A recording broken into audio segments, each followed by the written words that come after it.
Hi friends, ఈరోజు మనం ఈ వీడియోలో హెచ్ లుకప్ ఫంక్షన్ గురించి తెలుసుకుందాం. హెచ్ లుకప్కి వి లుకప్కి ఒక చిన్న మైనర్ డిఫరెన్స్. వి లుకప్ అంటే వెర్టికల్ అని అర్థం.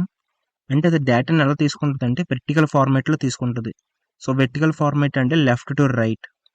హారిజెంటల్ అంటే హెచ్ లుకప్ అంటే హారిజెంటల్ అని డేటాని ఇలా తీసుకుంటుంది రోస్లో, అంటే ఇది horizontal. V lookup left to right కాలమ్స్లో తీసుకుంటుంది. హెచ్ లుకప్ రోస్లో తీసుకుంటుంది హారిజెంటల్లో. ఈ డేటా మనం యాక్చువల్ ఏమిటంటే మనం ఎప్పుడైనా వి లుకప్ గురించైనా హెచ్ లుకప్ గురించైనా యూట్యూబ్లో సెర్చింగ్ చేస్తున్నప్పుడు మ్యాక్సిమం మోస్ట్ ఆఫ్ ది వీడియోస్లో వాళ్ళు కంటెంట్ అనేది ఇదే ఉంటుంది. ప్రొడక్ట్స్ గురించి కానీ, లేకపోతే మొబైల్స్ గురించి కానీ, లేకపోతే ఒక స్టూడెంట్ అండ్ మార్క్స్ గురించి ఉంటుంది కంటెంట్. మనం ఫస్ట్ మెయిన్ చూడవలసింది కంటెంట్ కాదు, ఈ సింటాక్స్. ఈ సింటాక్స్ ఎలా యూజ్ అవుతుంది. వి లుకప్ కైనా హెచ్ లుకప్ కైనా ఈ సింటాక్స్ కామన్. ఇక్కడ రో ఇండెక్స్ అంటే హెచ్ లుకప్, ఇక్కడ కాలమ్ ఇండెక్స్ వస్తుంది. కాలమ్ ఇండెక్స్ అంటే ఇది ఈ కాలమ్స్ కదా, అది వి లుకప్ వస్తుంది. ఇక్కడ రో ఇండెక్స్ అంటే ఇలా హారిజెంటల్. అది మనం నేర్చుకోవాలి. ఫర్ సపోజ్ మీరు ఏదైనా ఒక వీడియో చూస్తున్నారు, ఓకే, మీకు అది ఆ ఫంక్షన్ అనేది ఎలా యూజ్ చేయాలో అర్థం కాలేదు.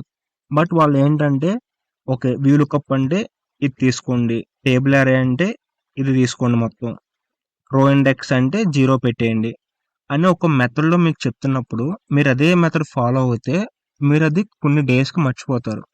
లేకపోతే ఒక బట్టి మెథడ్ కింద ఉంటుంది ఇది. అలా కాకుండా మీరు ఒక వీడియో చూసారు, ఓకే, ఆ రోజు అర్థం కాలేదు మీకు, దాన్ని వదిలేయండి. ఒక 2 days తర్వాత మళ్ళీ వీడియో చూడండి, దాన్ని ఎగ్జిక్యూట్ చేయండి. ఎగ్జిక్యూట్ చేసినప్పుడు మీకు నెంబర్ ఆఫ్ టైమ్స్ ఎర్రర్స్ వస్తాయి. ఎర్రర్స్ వస్తున్నప్పుడు ఏంటిరా నాకు ఎర్రర్ వస్తుందంటాం మానేసి, ఓకే ఎర్రర్ వచ్చింది, సో ఈ ఫంక్షన్ నేను ఇలా ఎగ్జిక్యూట్ చేస్తాం వల్ల ఈ ఎర్రర్ వస్తుంది అని మీకు తెలిసింది అనుకోండి, నెక్స్ట్ టైం ఆ ఎర్రర్ రాదు మీకు. ఒకే ఎర్రర్ని 2 times చెయ్యం కదా మనం ఎప్పుడైనా సింటెక్స్ గురించి తెలుసుకోవాలి. ఫస్ట్ తెలుసుకుంటే మీరు ఎక్కడైనా సరే ఎటువంటి రా డేటా ప్రొవైడ్ చేసినా దాంట్లోంచి ఒక వాల్యూని ఫైండ్ అవుట్ చేయమన్నా మీరు ఈజీగా ఫైండ్ అవుట్ చేయొచ్చు. ఫస్ట్ మీకు ఈ Q1 అంటే ఏంటి, Q2 అంటే ఏంటి చెప్దాం అనుకుంటున్నా. ఏం లేదు, జస్ట్ మనం న్యూస్లో కూడా చాలాసార్లు వింటాం. లైక్ ఒక కంపెనీ Q1 రిజల్ట్స్ అనౌన్స్ చేసింది, ఇంకో కంపెనీ Q2 రిజల్ట్స్ అనౌన్స్ చేయబోతుంది అని. Q1 అంటే క్యూ అంటే క్వార్టర్. క్వార్టర్ అంటే ఎవ్రీ 3 months ఒక క్వార్టర్ కానీ తీసుకుంటుంది కంపెనీస్. నార్మల్గా కంపెనీస్ జనవరి టు డిసెంబర్ అని ఒక ఫైనాన్షియల్ ఇయర్ కింద తీసుకుంటాయి. జనవరి, ఫిబ్రవరి, మార్చ్ దాన్ని Q1 కింద. Q1 అంటే Q1.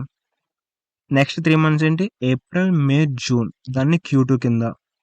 Next 3 months July, August, September దాన్ని Q3 కింద. Next 3 months October, November, December దాన్ని Q4 కింద. ఎవ్రీ 3 monthsని కంపెనీ అనేది ఒక క్వార్టర్ కింద ఐడెంటిఫై చేస్తుంది. ఫర్ సపోజ్ ఇది ఒక సింపుల్ ఎగ్జాంపుల్తో మీకు ఎక్స్ప్లెయిన్ చేస్తా. మీరు ఒక కంపెనీ స్టార్ట్ చేశారు. ఆ కంపెనీ మీరు ఏం మ్యానుఫ్యాక్చరింగ్ చేస్తున్నారంటే పెన్స్ మ్యానుఫ్యాక్చరింగ్ చేస్తున్నారు. ఓకే, పెన్ మ్యానుఫ్యాక్చరింగ్ చేశారంటే అవి సెల్ చేయాలి కదా కస్టమర్స్కి. ఏప్రిల్ టు జూన్ ఇది ఆల్రెడీ అయిపోయింది క్వార్టర్. సో మీరు లాస్ట్ క్వార్టర్ అంటే ఏప్రిల్ టు జూన్ ఒక పెన్స్ అనేది సేల్ చేశారు కస్టమర్స్కి. మీరు తెలుసుకోవాలనుకుంటున్నారు, ఓకే నేను ఎన్ని పెన్స్ సేల్స్ చేశాను కస్టమర్కి. మీకు ఏం కావాలి, లాస్ట్ 3 monthsలో ఎన్ని పెన్స్ సెల్ చేసాం మనం కస్టమర్కి అనే వాల్యూ మీకు కావాలి. మనం తయారు చేసేది ఏంటి, పెన్స్. ఏ క్వార్టర్ ఇది, ఏప్రిల్ టు జూన్ అంటే Q2.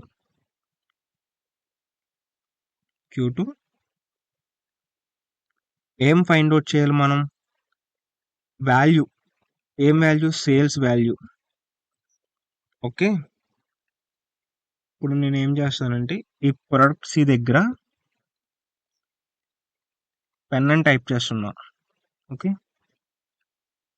ఇప్పుడు నాకు కావాల్సింది ఏంటి, Q2. ఇప్పుడు నేను ఈక్వల్ టు హెచ్ఎల్ అంటే హెచ్ లుకప్.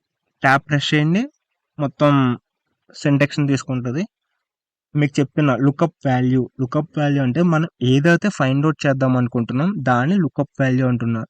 లుకప్ వాల్యూ అనాలి. సో ఇప్పుడు మనం ఏం ఫైండ్ అవుట్ చేద్దాం అనుకుంటున్నామంటే సేల్స్, అంటే లాస్ట్ క్వార్టర్లో ఎన్ని సేల్స్ చేసాం మనం ఫైండ్ అవుట్ చేద్దాం అనుకుంటున్నాం. ఓకే, ఇక్కడ పెన్ ఉంది, Q2 ఉంది, డైరెక్ట్ 1900 19,000 ఇది క్లిక్ చేస్తే సరిపోద్దంటే మనం ఫైండ్ అవుట్ చేద్దాం అనుకుంటుంది 19,000 యొక్క వాల్యూ ఫైండ్ అవుట్ చేద్దాం అనుకుంటున్నాం. అప్పుడు మనం డైరెక్ట్గా 19,000 మెన్షన్ చేసేస్తే అయిపోద్ది కదా. మళ్ళీ హెచ్ లుకప్ ఎందుకు? ఎందుకంటే ఇన్ కేస్ ఈ డేటా అనేది A to Z వరకు ఉండి 1 to 1000 వరకు ఉందనుకోండి, అప్పుడు మనం ఫైండ్ అవుట్ చేయడం కొంచెం ఇబ్బంది అవుతుంది. కొంచెం కాదు, చాలా ఇబ్బంది అవుతుంది మనం ఫైండ్ అవుట్ చేయడం. ఇప్పుడు మనం ఏం చేయాలంటే లుకప్ వాల్యూ అంటే మనం దేని గురించి చూస్తున్నాం.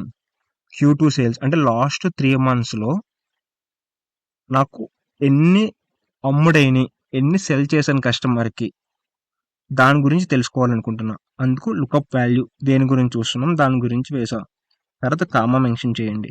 టేబుల్ అరే అంటే ఈ టేబుల్లో ఉన్న డేటా మొత్తం, ఈ సెల్స్లో ఉన్న డేటా మొత్తం మనం సెలెక్ట్ చేసుకోవాలి. అంటే నేను ఈ సింటాక్స్కి ఏం చెప్తున్నానంటే నేను చూస్తుంది Q2 సేల్స్ గురించి చూస్తున్నా.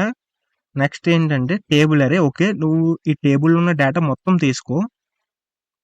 నాకు కావాల్సింది ఏంటంటే పెన్స్ కావాలి. పెన్స్ అనేది దేంట్లో ఉంది? ఇక్కడ రో ఇండెక్స్ నెంబర్ అంటే ఇప్పుడు ఇక్కడ ప్రోడక్ట్ ఇది 1 అవుతుంది, ఇది 2, ఇది 3, ఇది 4, ఇది 5. ఈ 5 అనేది ఈ పెన్ అనేది 5 ఇండెక్స్ నెంబర్లో ఉంది. ఫర్ సపోజ్ నేను ఈ టేబుల్ కంటెంట్ ఇక్కడ వరకు ఉంది కాబట్టి ఇక్కడ వరకు సెలెక్ట్ చేసుకున్నాను. నేను ఇక్కడ వరకు సెలెక్ట్ చేసుకుంటే రీజన్స్ దగ్గర నుంచి ఇప్పుడు రీజన్ అనేది ఇండెక్స్ నెంబర్ 1 అవుతుంది, ప్రోడక్ట్ ఏ అనేది ఇండెక్స్ నెంబర్ 2 అవుతుంది. ఓకే, ఇప్పుడు నేను రో ఇండెక్స్ నెంబర్ అంతా 1 2 3 4 5 0 దెన్ క్లోజింగ్ బ్రాకెట్ ఎంటర్. చూసారు కదా, Q2 ఎంత మనం సేల్ చేసాం? 19,000 సేల్ చేసాం. ఓకే, మీకు ఇంకోటి చెప్దాం అనుకుంటున్నా. నార్మల్గా మనం యూట్యూబ్లో కొన్ని వీడియోస్ చూస్తున్నప్పుడు ఏమవుతుందంటే ఇక్కడ Q3 అని మెన్షన్ చేస్తే ఇక్కడ వాల్యూ మారిపోద్ది. కానీ ఇప్పుడు మనం Q3 అని టైప్ చేస్తే ఇక్కడ వాల్యూ మారలేదు. ఎందుకు ఆ వాల్యూ మారలేదంటే మనం ఇందాక ఏం చేసామంటే చూడండి, ఇక్కడ క్లిక్ చేస్తుంటే హైలైట్ అవుతుంది కదా బ్లూ కలర్లో. ఇక్కడ తీసుకున్నాం మనం. ఏం తీసుకున్నాం? ఇక్కడ మనం క్లిక్ చేసాం Q2 సేల్స్ అనేది. ఫర్ సపోజ్ అదే ఇక్కడ క్లిక్ చేస్తే ఇక్కడ మీకు ఎర్రర్ వస్తుంది. అది ఎందుకు వస్తుంది కూడా మీకు చెప్తాను ఒకసారి. ఇక్కడ చూడండి, దీన్ని రిమూవ్ చేసి ఇక్కడ క్లిక్ చేసి ఎంటర్ నొక్కాం. చూసారు కదా, ఎర్రర్ వచ్చింది. ఎందుకు ఎర్రర్ వచ్చిందంటే అది ఈ ఫంక్షన్ అనేది ఓకే, ఇక్కడున్న ఫార్మేట్ రాంగ్. ఇక్కడ చూడండి, ఒక బోల్డ్ లెటర్స్లో ఉంది ఇక్కడ, కానీ ఇక్కడ ఉన్న ఫార్మేట్ ఆ బోల్డ్ లెటర్స్లో లేదు. ఫర్ సపోజ్ నేను ఇక్కడ ఏం చేస్తానంటే దీన్ని కాపీ చేసి ఇక్కడ పేస్ట్ చేసి ఎంటర్ ప్రెస్ చేస్తా. చూసారు కదా, వచ్చేసింది వాల్యూ. అదే నేను ఇక్కడ 2 తీసేసి 3 పెడుతున్నా. చూడండి ఎలా మారిపోతుందో. అంటే మనం సింటాక్స్ ఇది కూడా చెప్పాలి. ఓకే, ఇక్కడున్న ఫార్మేట్ సేమ్ అవ్వాలి, అప్పుడే మనం ఇక్కడ తీసుకుంటుంది అది వాల్యూ. సో ఇన్ కేస్ ఈ వీడియో మీకు నచ్చినట్టు అయితే లైక్ చేయండి. ఒకవేళ మీరు ఎవరికైనా షేర్ చేయాలనుకుంటే ఈ వీడియో వాళ్ళకు యూజ్ అవుతుంది అనుకుంటేనే షేర్ చేయండి. Okay, thank you friends, bye.